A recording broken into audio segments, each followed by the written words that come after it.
It's green, it's seedy, it smells like responsible oregano. This is Za'atar, a Middle Eastern seasoning blend that somehow manages to be herbal, nutty, citrusy, and emotionally grounded all at the same time. And I bought it without a plan, which was probably a mistake. Hi, I'm Chris. I'm a medium-level cook with a rare level of curiosity. This is Rarely Well Done. If you're tired of the same 5 spices pretending to be 12 different meals, this episode's for you. From a guy who uses garlic as emotional support. I heard that. Today we're going to test this 5 different ways. Raw, safe, and then get irresponsible. And somewhere in there we'll figure out what this actually does for a normal kitchen. Here you go. Might as well just dive right in and taste it, huh? Za'atar isn't just one spice. It's a blend. Usually thyme, sesame seeds, salt, and sumac. And sumac is the wild card. It brings a lemony tang without the actual lemon. Yeah, there's a lot going on there. I mean, it kind of tastes like your average Italian seasoning, plus there's a nuttier note. It's a little woodsy. There's just a lot of flavor happening there. I can see why this has appeal. We're going to start with something we would normally use Italian seasoning for, and that's roasted potatoes. We're going to start with some cut up potatoes, add some Za'atar seasoning and some olive oil, and roast. Now, sumac isn't spicy. It's dried berries ground into a powder. It delivers acidity without moisture, so instead of shouting flavor, it just layers it. So, yes, I do have googly eyes on my air fryer. And in part, it's so that when I put the Instant Pot lid on it, it is now buried in the air fryer. It's an endless source of amusement. Aren't you glad you tuned in? Anyway, the Za'atar replaces the oregano and adds acid and sesame in one move. And then the heat should wake up the sesame oils and soften those herb edges. Check out those roasted potatoes. So what I'm tasting here, I'm going to compare it to oregano. It's very similar to oregano in a lot of ways, but it's got an extra like woodsiness to it. A little bit of extra pop. I think it's the sumac with the kind of lemony flavor without actually adding any lemon.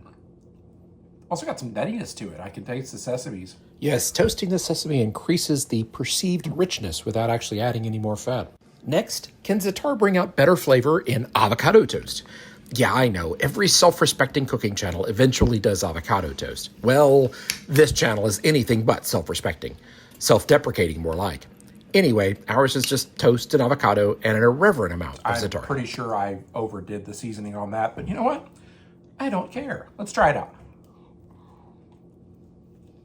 Now, I probably should compare this to like everything bagel seasoning. A lot of people are really familiar with that. And I feel like this is more complex even than that. The avocado kind of spreads out the flavor very nicely, so you get a little of everything, picking up a lot of those nutty, woodsy notes. Ultimately, Za'atar brings less of a salt vibe and just more dimension. Next, we're doing a yogurt dip. This is the lazy genius move because sumac plus the yogurt acidity creates a layered tang. Now, Za'atar has been used as a bread dip with olive oil for centuries, which means it predates my dependency on garlic. This is the modern take on that dip. Let's see how this goes. Yeah, immediately I'm picking up the tang. There's complexity behind it. There's the nuttiness. That's a really good flavor. That works nice. Next, we're doing a take on maniquiche bread. If we do it right, it'll taste like sesame and lemon went on a romantic Italian vacation together and came back with sunburns and poetry. If we do it wrong, well, you should like this video and subscribe to the channel anyway. Yeah, okay.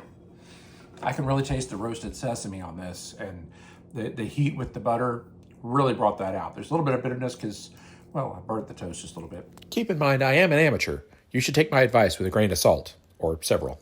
Really complex. It's all really flavorful. It makes me happy. It's like my new comfort food. Does this mean you're going to give up on the emotional support garlic? Maybe. Ultimately, Za'atar tastes like it's been doing this a lot longer than me. The problem with most seasoning blends is they taste like a shortcut. Meanwhile, Za'atar tastes like you meant to do that. If you'd like to experiment with this yourself, check the link in the description. Yes, it's an affiliate link. No, it doesn't cost you more. Yes, it helps fund future seasoning-based curiosity spirals. I hope I've encouraged you to try something new. If there's anything I forgot about or missed, please let me know about it in the comments. Thanks for watching. We'll see you next time.